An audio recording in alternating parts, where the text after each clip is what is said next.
Ain't no more free.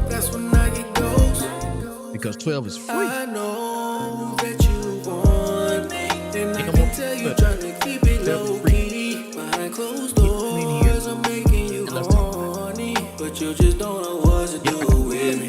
You wanna be live, nice with the girls, going outside, showing them thighs. How you was on with the pretty brown eyes? You keep it home, you tryna call me up for the red light special. Gotta get in your zone. As soon as I pull up, no, we gotta get sexual. Promise I am not the type to be too complicated. I hope that you believe the hype, cause this ain't no fugazi. I can buy you anything you like, but please don't try We're to gonna talk about it. and never do Ain't the no more most. free That's 12. when I get ghost. Because 12 is finally free. Free from the shackles of a whole offensive. And I've been telling y'all this. That's when I get ghost. I've been telling y'all this. And never do the most. That's when I get It's ghost. crazy. And never do the most. That's when I get ghost. And never do the most. Sounds good. That's when I get ghost. Y'all this. And never do I've been the telling y'all most. this for That's 2 years. when I get ghost.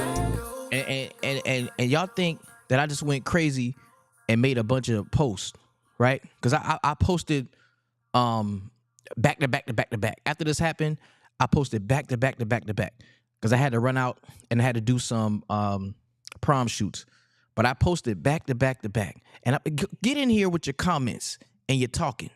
And let's have this conversation. Let's talk about this shit. Excuse me. Let's talk about it. And I posted back to back to back to back. And I meant to do that. That was strategic.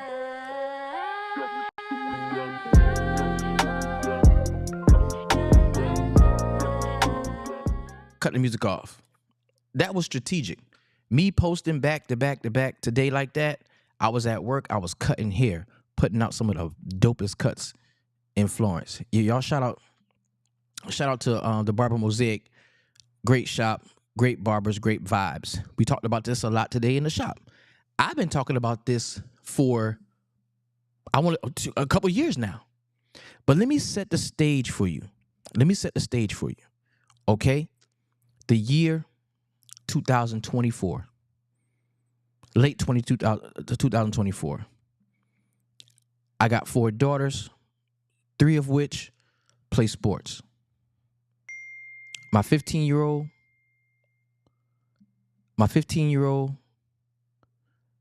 big time in the softball. My wife just messaged me to bring my ass home.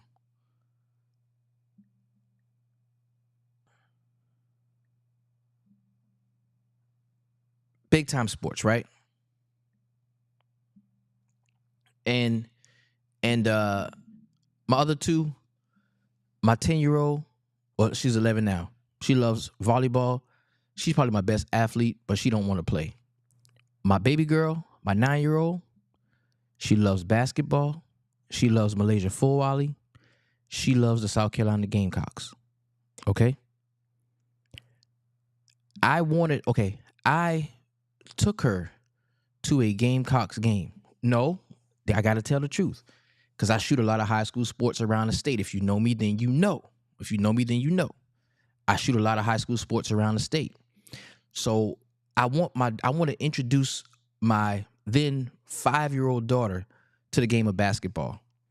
I started training her when she was about 3, but I want to introduce her on a level where she can actually go to games and know what's going on and get to know players and see players. I'm in South Carolina. A lot of the top players in the country have been coming from this area. So I took her to see Talaysia Cooper. I took her to see, Joyce Edwards. I took her to see a myriad of young ladies. Lauren Jacobs out of Columbia. I took her to see Ashlyn Watkins, right? I took her to see these girls. And the first few girls I took my baby to see, she was like, Daddy, they play like boys and they kind of look like boys. I don't think I could do that.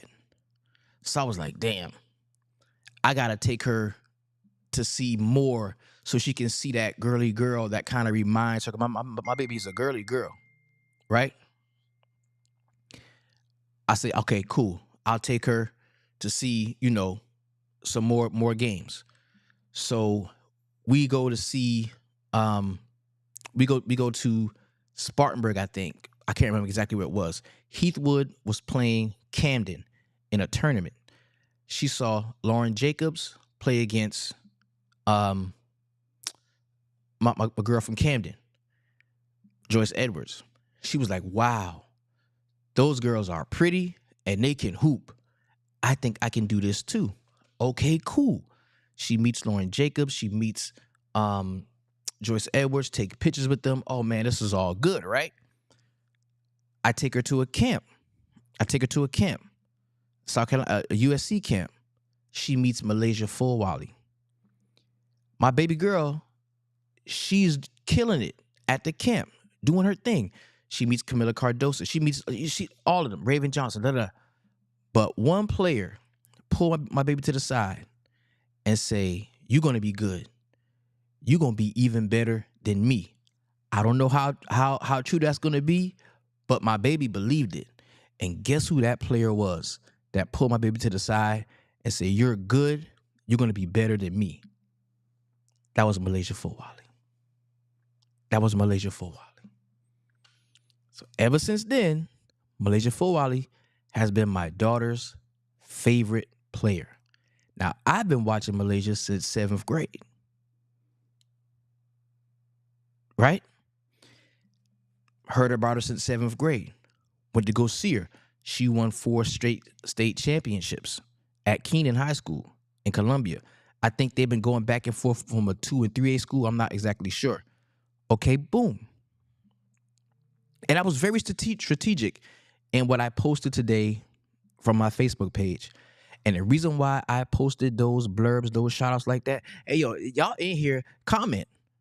Those of you that told me that I was wrong, I was off base, I didn't know what I was talking about when I said almost 2 years ago that Milaysia Fulwiley did not fit Dawn Staley's system, that Dawn Staley, whether she does not want to coach those types of ball players or if she can't coach those types of ball players, I said it. And when I said it, you all dogpiled on me. You dogpiled on me. When I said it, you dogpiled on me. And we know today that I am correct. But it didn't start with Milaysia Fulwiley. It didn't start there. What about Talasia Cooper? What about Sanaya Rivers? Right? It just so happens that Milaysia is the best of all of those ball-dominant point guards that she was not able to humble, squish, mush down, mold, lie to, promise them that they will be able to be themselves, get them in her system, and then... But we're going to talk about that in just a minute. But I'm about to go through a point-by-point bulletin, outlining, detailing my thoughts over the last couple of years, right? Let's pull it up. Because we gonna address a few things. Right? And I'm gonna go post by post. Let's pull my page up. Let's talk to me for a second. First thing, I said, even though it's a year late, this is a huge step in the growth of the women's game. All of you people that argue with me on whether this transfer was going to happen or not, no apology needed. You know why? Because I'm not accepting no damn apologies. I don't want them.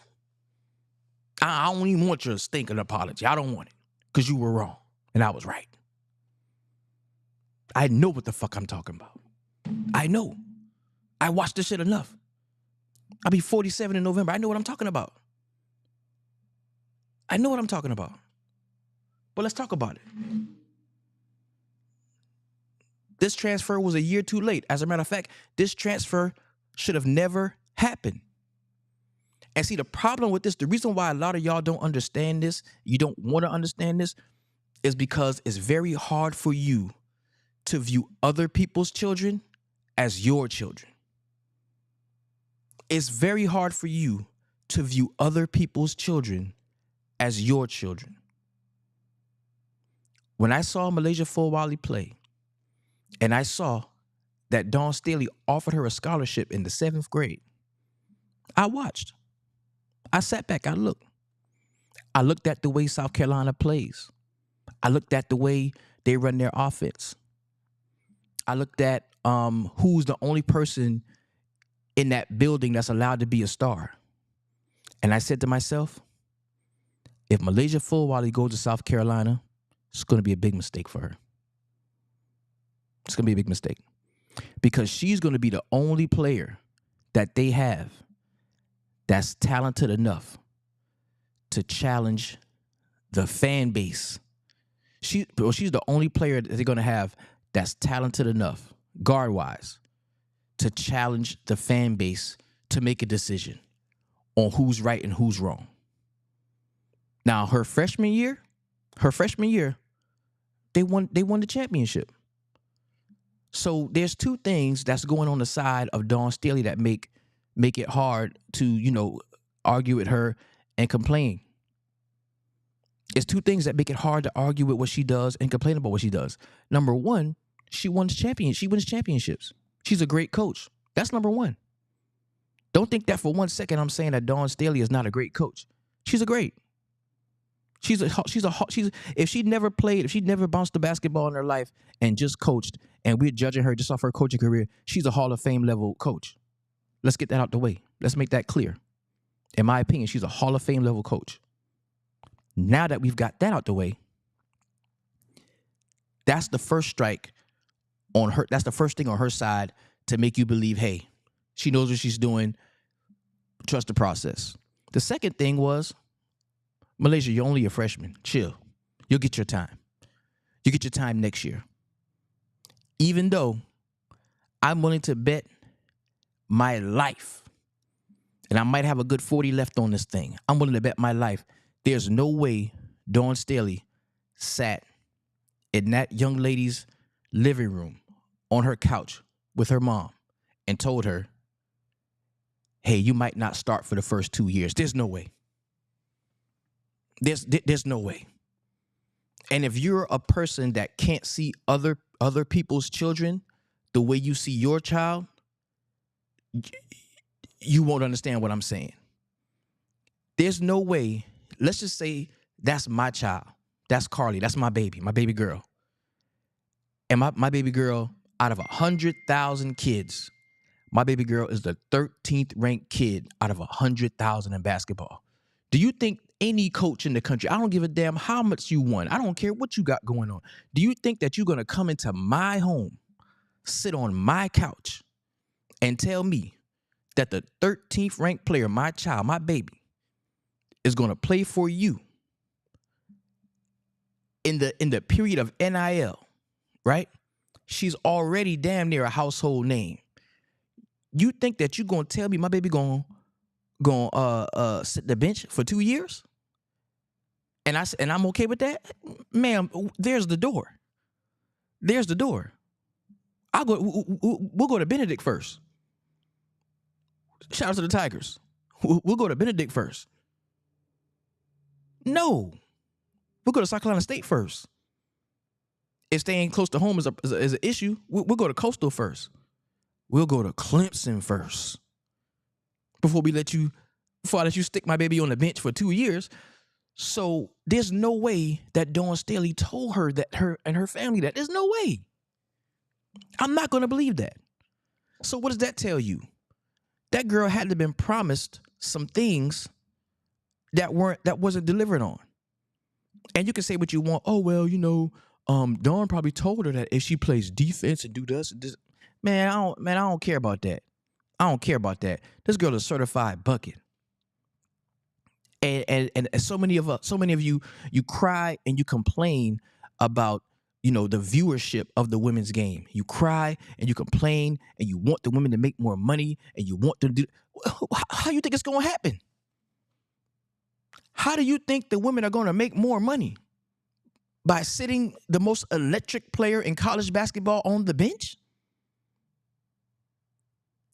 How do you think they're going to make more money? Where's this money going to come from? Then we find out that the South Carolina women's basketball program itself is operating at a $5 million deficit. So with all these facts coming out and all this common sense swirling around in the basketball community, how do we not understand why that young lady needed to be on the floor? She needed to be on the floor her freshman year. She definitely needed to be on the floor her sophomore year. How can we make her the villain? I don't understand that. I don't understand that. Now, you have two frames of thought for people. You got folks that never been good at any sport, that don't understand sports, right? Then you have people that are just diehard Gamecock fans. And to qualify myself, I'm a Gamecock fan. But I don't love the Gamecocks more than I love any kid that I have followed and watched for a number of years. And to qualify myself in sports, I was one of the best to ever do it. You better ask somebody. I was one of the best to do it. You better ask somebody. That's where I'm at with it. It's time I'm popping my shit. So I'm qualified. I'm qualified to speak on this. I understand what it's like to be nationally ranked and in the conversation as one of the best. I understand what it's like because I've been there. I've been there. I understand it. And I understand how that feels to be held back from continuing on that trajectory. I understand it because it happened to me. I understand it. If you know, you know. If you don't, I'll tell you about it. If you know, you know. If you don't, I'll tell you about it. So, there's no way Dawn Staley was honest, upfront, and forthright with her about how her minutes was going to play out from the jump. There's no way. To that point, number 2, Milaysia, being one of the most electrifying players in college basketball, right? She should have been out there. We can talk about development. We can talk about defense. We can talk about all the things that the coach is responsible for. When you recruit a player, you better be ready to do what it takes to bring that player to the point to where she is who we thought she was. When you sit in press conferences and you call this young lady a generational talent, how many generational talents do you see sitting on the bench? I'll wait. No, I won't wait because you don't see none. There's no generational talents just sitting on the bench. Doesn't happen. It doesn't happen. And there's no more free 12 because 12 free. And I'm excited about it. I'm happy about it. I want to throw something on the grill, but it rained today. Now, the next point that I wanted to bring up,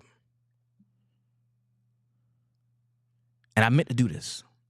Bro, this was so strategic, right? Because the people, like I said, the people that can't see other people's children the way they see their child, they won't understand this, bro. This is not about basketball. This is about money. This is about changing the lineage of your family. This is about millions of dollars. These people ain't playing for free no more. Her job is to play. Bro, somebody in my comments said that she made a big mistake and being with Dawn was what's best for her. Are you kidding me?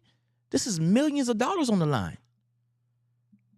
This is generational wealth. You ever hear the term people throw that around all the time? Just generational wealth. No, this is real generational wealth. This girl leaving millions on the table. Millions on the table. By sitting in the bench, being thrown in the game, snatched out of the game. Bro, she's leaving millions on the table, literal millions. More money than most of us have ever seen or will see in our life. So who are you to judge? Are you kidding me? Bro, you don't have the same dedication that Milaysia had on your job.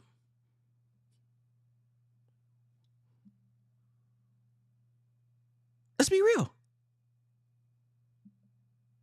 So the people that don't agree with me, either they've never been great at a sport, or they're so blinded by being a fan of a school that they don't see the opportunity that this young lady is exercising in her life. Dawn got hers. 22 million, I believe. She got hers. She got hers. Will the team still do well? Of course, that they're going to do well. But they're going to do without Milaysia Fulwiley. And depending on where she go, you fuck around. You fuck around, she go to Texas.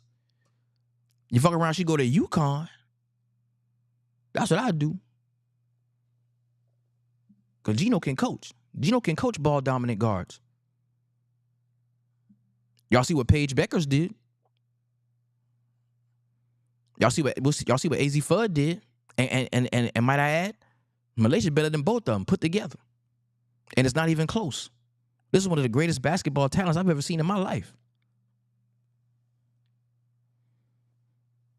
Already got a shoe deal. Already locked in. But look how much more, you're going to see how much more she's going to be. Because she's going to really take her time, and she's going to go to a program that's going to allow her to be herself. Like I said, y'all claim to care so much about the women's game and the women making money, and why nobody go to the games and all that.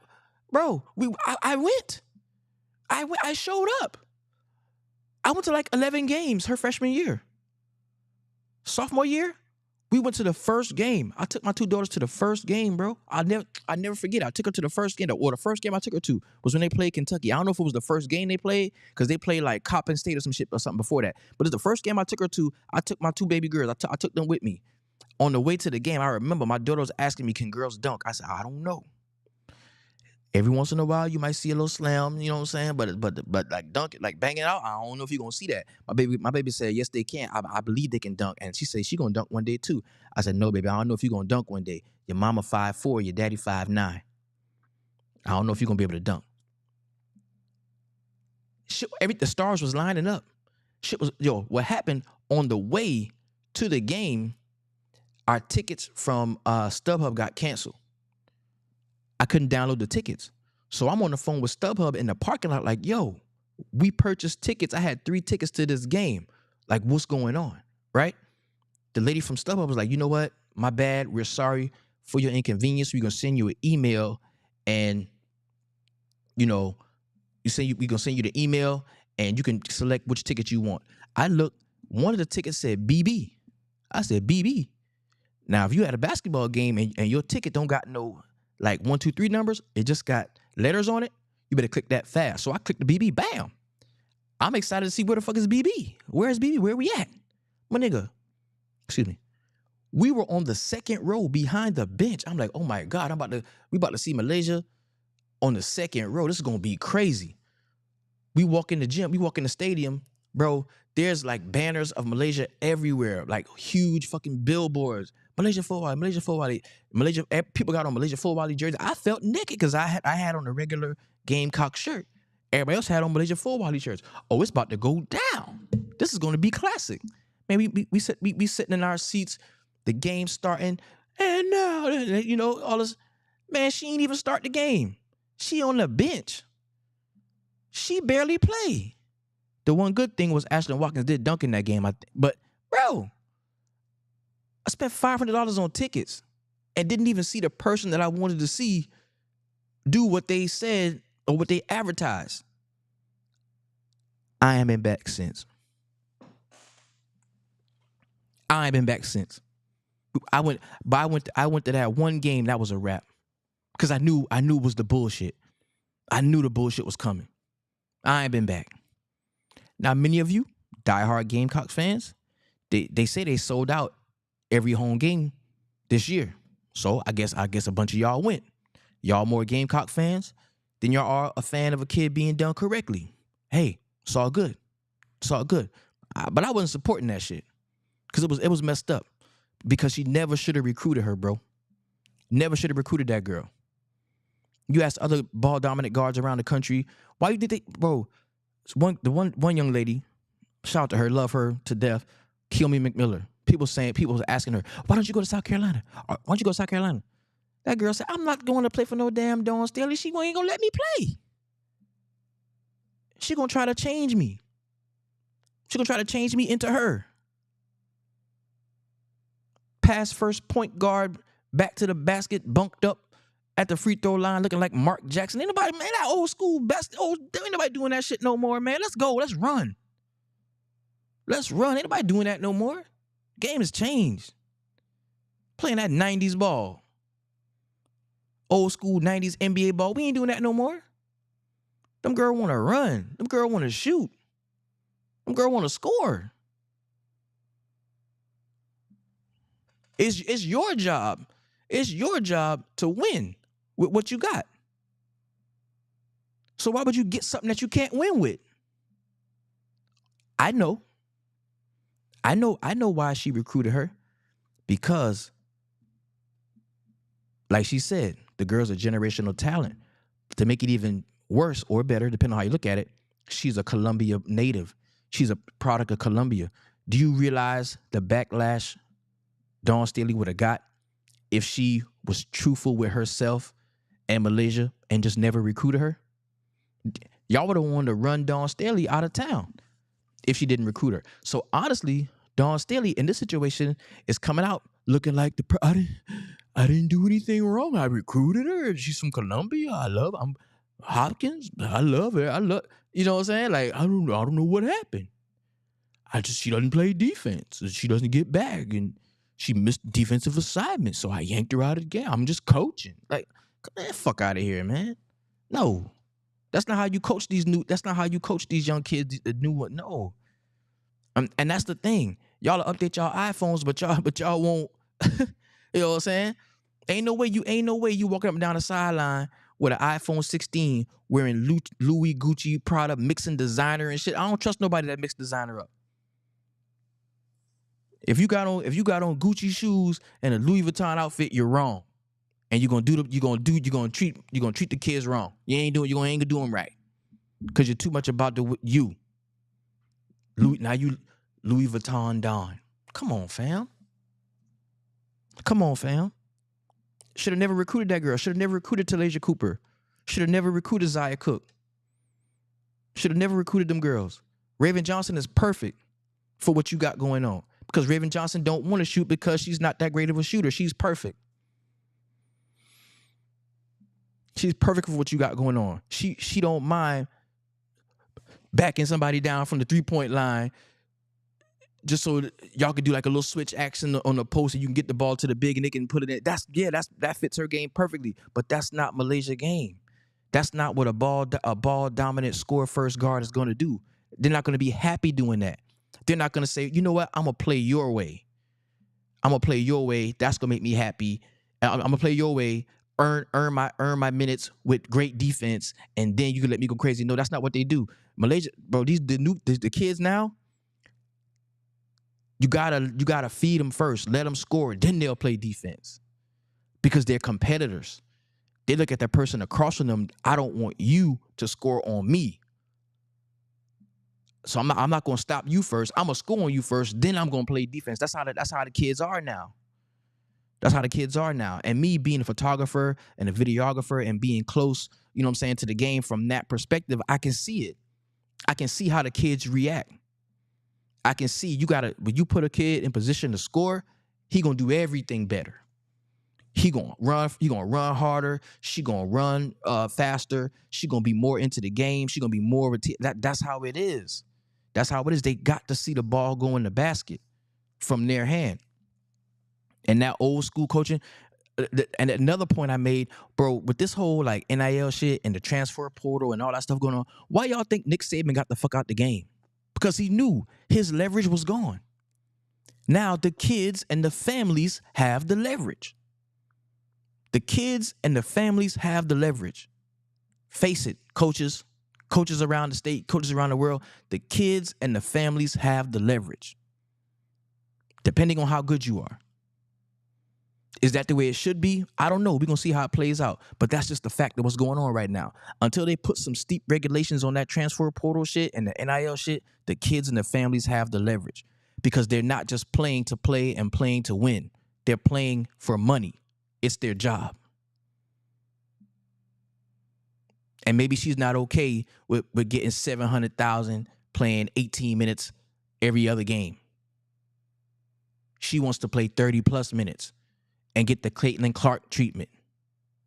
She wants y'all to find 4 or 5 other girls that don't mind setting picks for her and busting their bodies up and running around, flying around, diving for loose balls while she takes off-balance fadeaway three-pointers. That's what it is right now. That's what it is. We saw Caitlin Clark do it. We didn't say nothing. Caitlin Clark turned the ball over at a rate we have never seen before in basketball, men or women, period. 4.5 million NIL.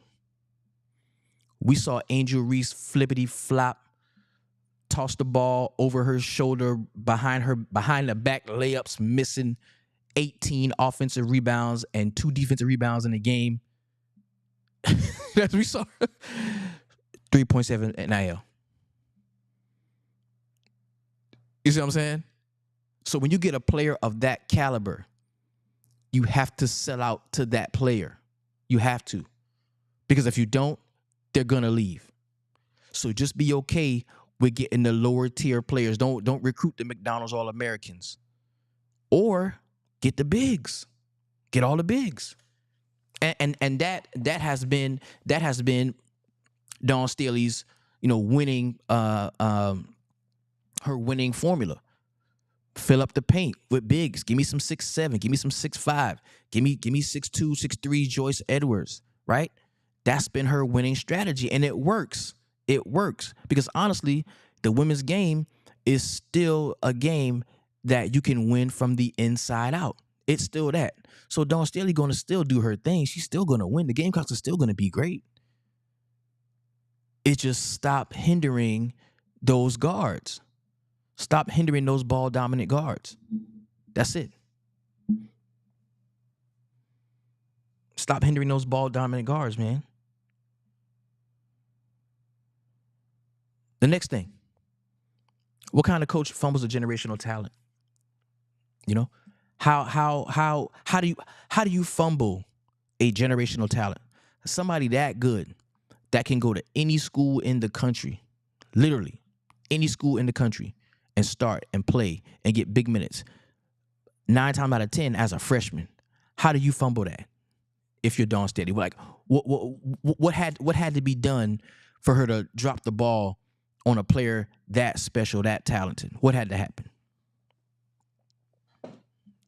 You tell me. You tell me. Because she's the one that sat in press conferences and saying, oh, this is a generational talent. Well, why is a generational talent sitting on your bench? Why is a generational talent crying after a 30-point, however much point loss that was? How y'all got y'all ass up like that against UConn? And she a gamer. She a baller. She wanted to be out there. That's what the tears, when I saw her crying after that game, I knew she was gone. Because she wanted to be out there. If we gonna lose, and I'm the best. I'm the best player on the team. If we gonna lose with me out there, then I'll take some heat. Then I'll take some criticism. You ain't even allow me the opportunity to go out there and fail. And that's the problem. That was the problem with her not playing as much as she's supposed to play her freshman year. A young player is gonna make mistakes. They're gonna make mistakes. You can't play with training wheels. You can't put training wheels on a player that talented. You gotta let them go out there and make their mistakes and learn the game. You gotta do it. And that goes with anything. And she wasn't afforded the opportunity. Now, to be fair, if you don't steal, you saying, look, I'm trying to win championships. Fuck all that development shit. If you ain't get with my program, you can go sit to the bench. I get that. I understand that. But the onus was on her because you are the one that recruited that girl. And there's no way you told that girl and her family that she wasn't going to start for the first 2 years and she still came to that school. There's no way you said that. There's no way you took her to the mansion, showed her around, and told her, hey, look, if you don't do this on defense, you ain't starting for 3 years. And then the Latson move? What a slap in the face. With the Latson move, you had to already know that either you or Malaysia was moving on from each other.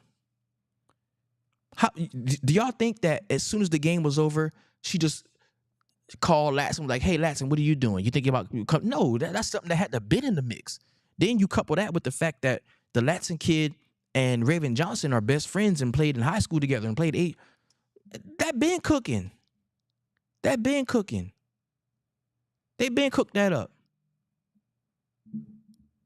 That girl knew she was gone as the clock struck 0. She knew she was gone. I think she knew she was going early in the season. The only thing that could have covered that up is if Ashlyn Watkins didn't get hurt and they could have fared better, against UConn, which I still think they would have lost because Malaysia wasn't ready for that big of a moment. And she should have been ready for that moment. She should have been ready for that moment because she should have been playing. Over the last 2 years, she should have been playing. She started 3 games in 2 years. That's asinine. You go find me. I challenge you to go find me another 13th ranked player, male or female, that only started 3 games in their first 2 years. Unless you're going to tell me that Milaysia Fulwiley is the worst 13th ranked player in the history of college sports, male or female. The points make themselves, people.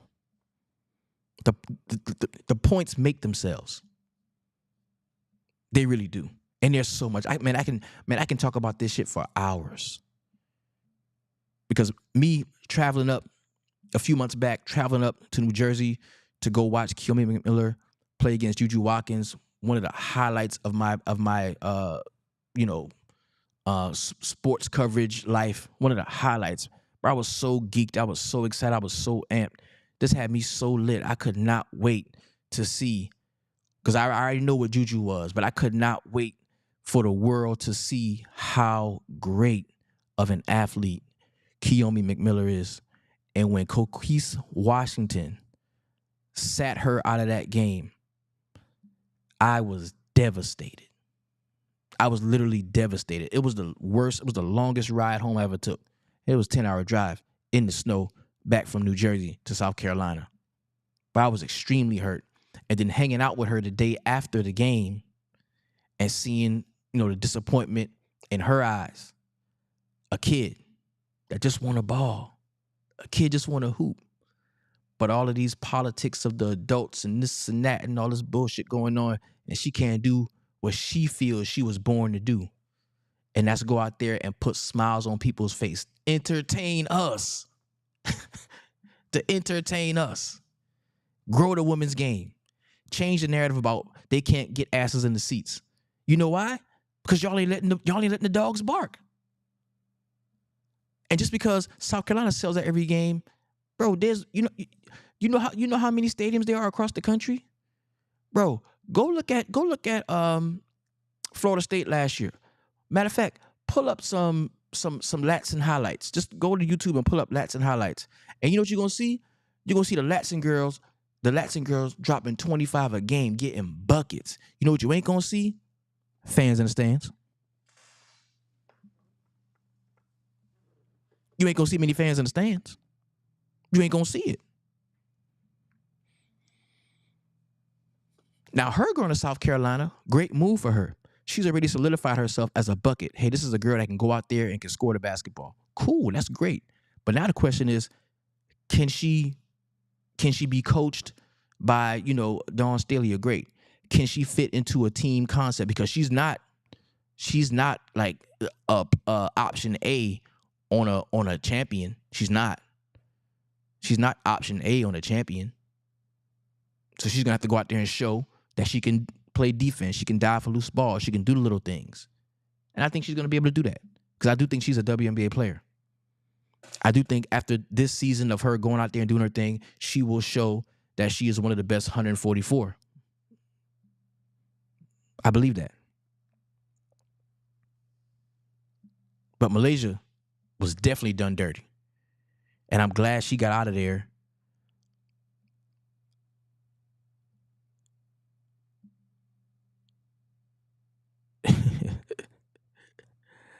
Bro, and the funny thing is, a lot of us that see, I'm gonna tell you this. I ain't close to the situation. I'm not close. I've never spoke with Dawn Staley. I've never had a deep conversation with Milaysia Fulwiley or her parents or anybody, whoever. None of that. I just been around this shit for a long time. And I was great at a thing at a point. Right? And I go to a lot of games. I see a lot of stuff. And what I saw, I saw a young lady that was being held back. And I didn't enjoy that at all. And ain't no more FREE12, because 12 free. Person says, Dawn told her, put your name in the portal, see what interests you get, and if you feel that's a team you want to go to, go for it. However, if not, come back. We're gonna start 3 guards, 2 posts, and use your defense, allow you to, man, that's cap. That's cap. Dawn ain't told that girl that. Voodoo says, who do you think is a good fit? I think a great fit for her, I think Tennessee would be a great fit for her. I think Texas would be, and see, this is the thing. See, when you're as good as Milaysia Fulwiley is, you have options. It depends on what do you want to do. Do you want to increase your visibility? Do you want to be in everybody's face, on game day? You know what I'm saying? If you want to do that, go to UConn. Go to USC, the other USC. Right? Call somebody. Yo, you want to get in the portal? You trying to roll with me? Tesla, you rolling? Audie Crooks at Iowa State. You want to play? So a player like that can fit anywhere. Well, I personally, for me, I would like to see her go to Duke. I think her at Duke would be really good. I think her because they run, they get out there. Their best defense is their offense. She would be able to be herself. She would still be relatively close to home. I could get to Durham to see her. You know what I'm saying? I think Duke would be a really good spot for her. I'm definitely cool with Duke. I like Duke. Oh, even North Carolina. North Carolina is not a bad destination for her. I mean, she's already a champion. What she's doing now is she's showing investors. She's playing for investors and for the WNBA. USC will be lethal for her and Juju. Exactly, because if Luka and LeBron can play together, then we got Juju coming off of that knee injury. Maybe they would want her to carry the entire load of that team, right? Just a thought. Go to the other USC. We've seen UConn. We've seen Gino. When a player is good enough, you can get the green light at UConn. We know, we saw what Maya Moore did at the guard position, off guard position. We saw what Paige Becker does at point. You can still play your game and play for Gino Auriemma. We've seen him develop guards. We haven't seen Dawn develop guards that can play at that high level in the W. So you gotta understand right now what she's playing for. She ain't playing for an NCAA championship. It'd be nice, it'd be great if she wins another one. But what she's playing for now, she's playing for the bag. She's playing for the money. She's playing for visibility. I was telling somebody today, man, bro, we've asked at least 100 kids that come here to get haircuts. I ask them, hey, I'm going to give you 2 options. Would you rather have a crazy viral dunk, meaningless viral dunk in a game that's on YouTube, or would you rather have the game-winning block in the state championship? Which one would you rather have? And 100 out of 100 kids told us they would much rather have a viral dunk in a game that didn't mean nothing.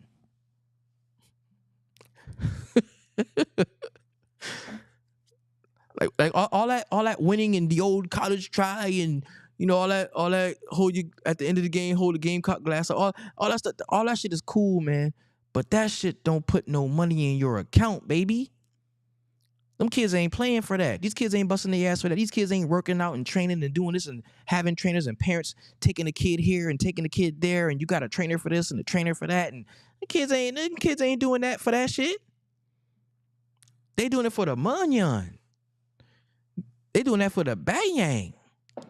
They trying to change their lives because the money is out there for them to make. My daughter would never play for Dawn Staley. And I got me one. I think I got me one.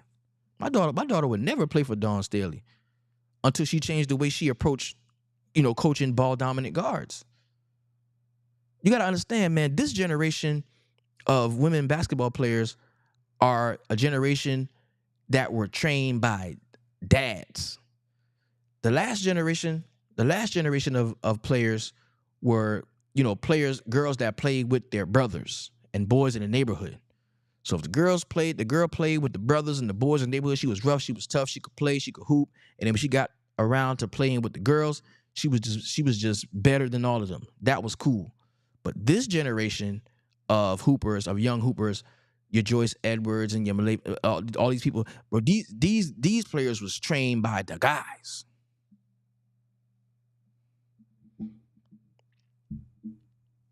Like I'm going to the gym and I'm seeing dads with their daughters. I'm seeing dads. I know a coach. I got a coach friend right now. A friend of mine that's a coach. His wife pregnant, and I already know what time it is. That little girl gonna be cold. I already know what time it is. And we ain't training them on defense. We ain't just training defense. Was it with South Carolina and guards? Dawn was a guard. And that's the thing. But see, Dawn was a great player, Hall of Fame player already. But she wasn't a score-first guard.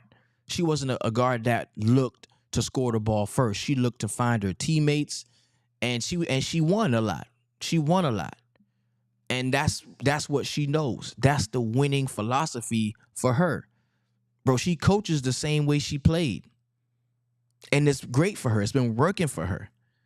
And people are going to watch this video and they're going to think that I'm bashing Coach Staley, but I'm not at all. Like I said, she's one of the greatest to ever do it, bro. If you take her playing career out, throw it out the window like she never played before, she's still a Hall of Famer. If you take her coaching years out and just grade her just off of her playing days, she's still a Hall of Famer. You put them together, she's a basketball powerhouse. She is. But they make mistakes too. And recruiting Dawn Staley, recruiting Milaysia Fulwiley was a mistake. But it was a good mistake because, like I said earlier, if Dawn Staley does not recruit Milaysia Fulwiley, Columbia looks at her different. If Dawn Staley tells the truth to Columbia, say, hey, I love the Fulwiley kid. She's a great kid. I watched her grow up, but she just doesn't fit my system, so I didn't offer her. She gets killed and by the Columbia, by South Carolina. We all just like, what the fuck? Because we think that whoever the best player in the state is, they have to go to your school. If you let the best player in the state go to another state, then something is wrong with you. You should be fired. That's how a lot of us think.